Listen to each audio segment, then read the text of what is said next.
오늘은 사랑의 언어를 할 건데 2시간 강의해달라고 해서 무슨 내용으로 할까 고민을 되게 많이 하다가 2시간에 가장 좋은 것이 이 사랑의 언어하고 이제 뇌에 대해서 얘기를 해야겠다는 생각을 했고요. 기본이 뇌가 바뀌지 않으면 행동이 바뀌지 않고 행동이 바뀌지 않으면 인생이 바뀌지 않거든요.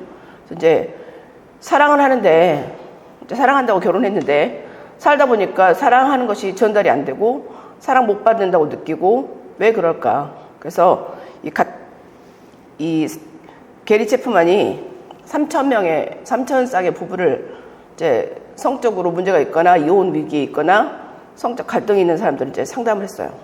상담을 했더니 모든 부부가 똑같이 한 가지 고민이 있는데 그게 사랑이 소통이 안 되는 거예요. 분명히 남자는 남자대로 여자를 사랑하고 여자는 여자대로 남자를 사랑하는데 둘이 사랑으로 안 느껴지는 거죠. 그 원인이 뭘까 분석을 했더니 인간에게는 여러 가지 말을 하지만 결국은 사랑의 언어가 5개인데 5가지 종류가 있는데 그 사랑의 언어가 내가 생각하는 사랑의 언어가 상대방이 생각하는 사랑의 언어가 다르다는 거죠.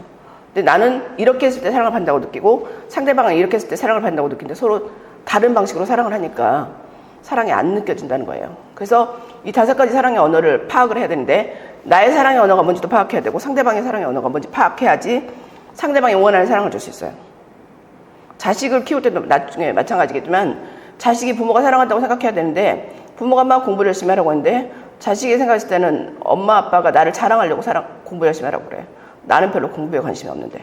이렇게 생각하면 자식은 부모의 그 말이 그 잔소리로 들리거든요.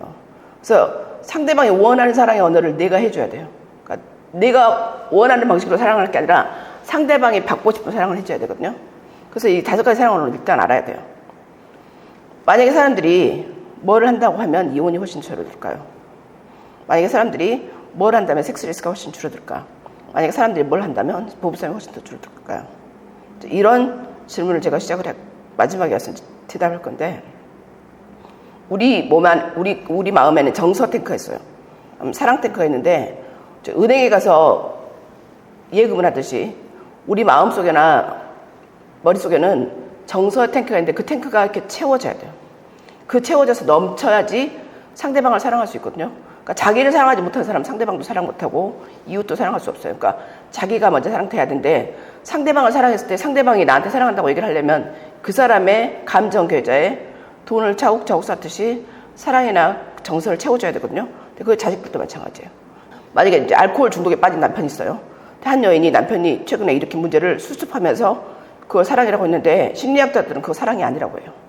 알코올 중독증을 치료해야지 그걸 사랑으로 채우려고 하는데 그거는 상호 의존증만 키우게 되고 부모가 사랑이라는 이름으로 명목으로 애들 응석을 다 받아줘요.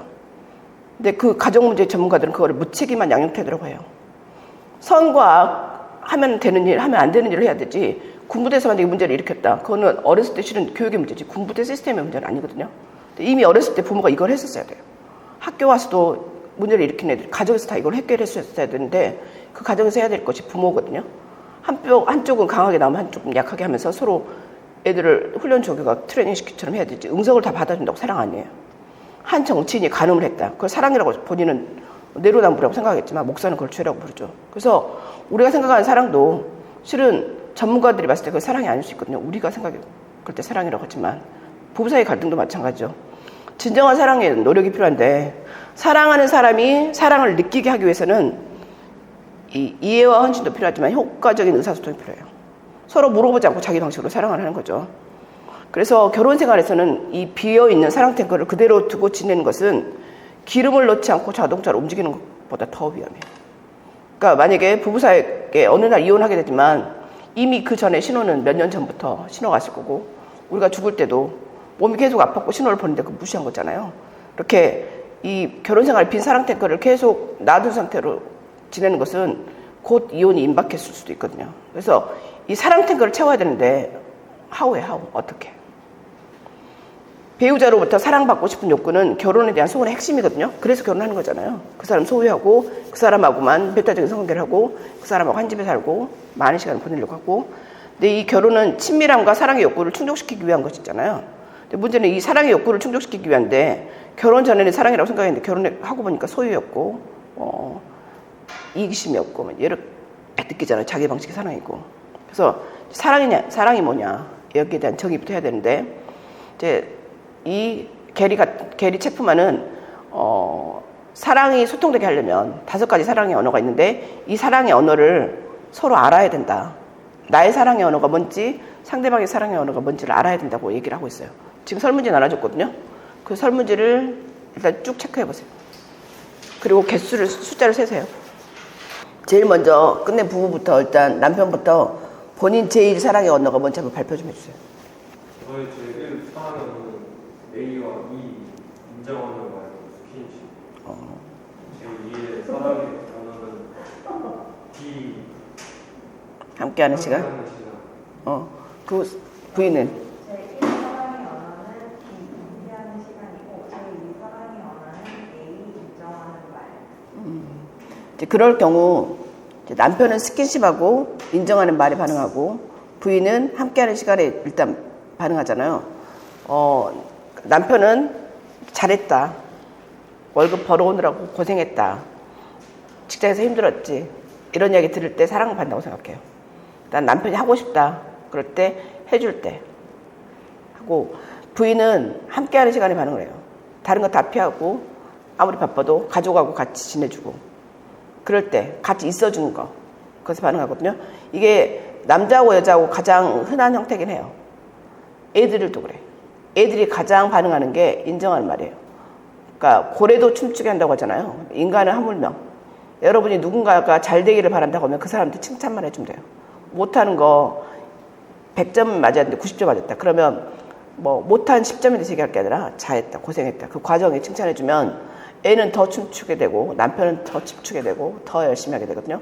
근데 뭐 다른 사람 내 친구 누구는 연봉이 1억인데 너는 연봉 3천밖에 안 되잖아. 이렇게 얘기를 하면 그 3천만 원 가치도 없어지는 거지. 그러면 이제 뭐 야근도 안 하고 돈도 안 갖다 줄 수도 있고 그 돈으로 그냥 나가서 술 마시고 갈 수도 있고. 그러니까 실은 결혼할 때 선택을 했다면 그 선택 다음에는 그 다음에 이제 업그레이드 시킬 때는 가장 중요한 게 칭찬하는 말이에요. 근데 전문 직종에 제일 사랑의 언어가 인정하는 말이 제일 많아요.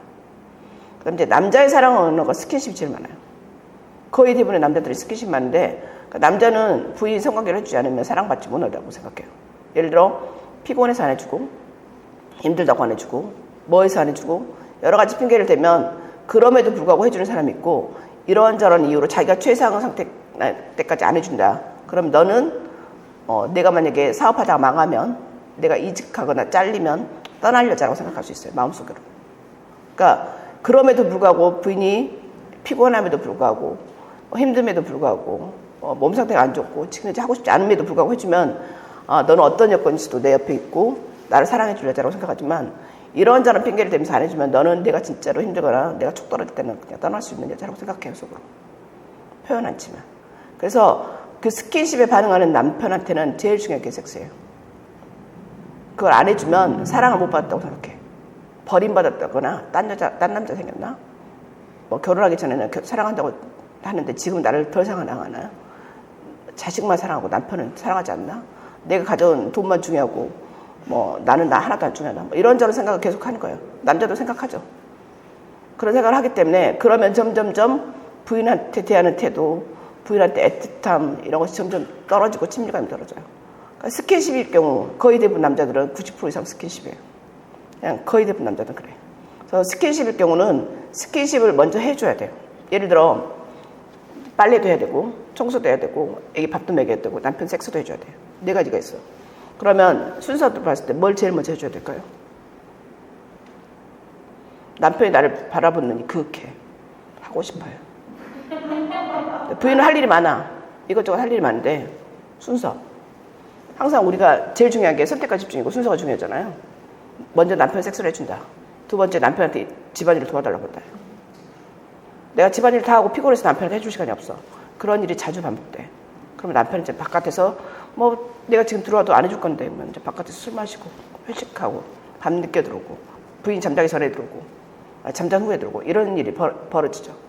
부인이 원할 때 해준다. 그럼 빨리 들어갈 수 있지.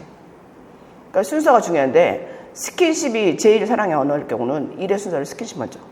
그 다음에 집안일 다음에. 두 번째 부부가 여기 먼저 끝났는데. 완전 똑같아서 A랑 E가 둘 다 똑같이 나오고 제일 최대. 그다음에 두 번째로 기타. 이제 거의 대부분 비슷해요. 남자들은 스킨십이 항상 같이 있고 사회생활 하는 사람들은 인정하는 말에 반응해요. 여러분이 만약에 직장에 갔는데 직장 동료가 이렇다. 그럼 인정하는 말만 해주면 그 동료는 나를 위해서 목숨 바치겠죠. 근데 계속 까. 걔는 내 등에다 빗을 꽂을 수 있겠죠. 드라마 봐보세요. 역사소설을 보고 역사적인 흐름을 보면 다 그래요. 이 인정하는 말이 굉장히 중요하거든요. 자세히 보면 어떤 사람이 누군가를 위해서 목숨을 바치고 그 사람한테 충성을 해야겠다는 것이 인정하는 말이에요. 조금 그러니까 그 사람은 그냥 지나가는 말로 했지만 그걸 조금이라도 알아봐주면 그 사람을 위해서 목숨 걸고 그 사람을 위해서 내가 지켜주고 그 사람이 어려울 때 나타나주고 이런 일을 하거든요. 근데 그 말이 별로 돈 안 들잖아요. 근데 그 말에 인색한 사람들은 주위에 적이 많고 나를 도와주는 사람이 아무도 없고 내가 힘들 때 옆에 아무도 없어요.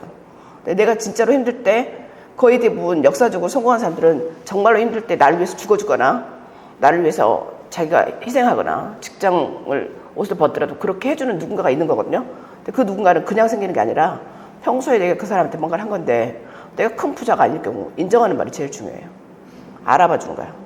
어제 고생했지라든가 이거 하느라고 힘들었지라든가 그동안 집안 사정 알면 그럼에도 불구하고 네가 이걸 하느라고 참 고생했겠다라든가 이런 말이 한마디인데 이런 말 한마디가 그 사람이 힘도 나고 그 사람이 무슨 일을 시켰을 때 최선을 다하고 근데 그게 가정에서 애들도 같고 부부도 같고 직장의 동료도 같고 부하도 같아요. 근데 이 인정하는 말을 사람들이 잘 안 해. 되게 중요하거든요. 앞으로 의도적으로 노력을 해보세요. 구독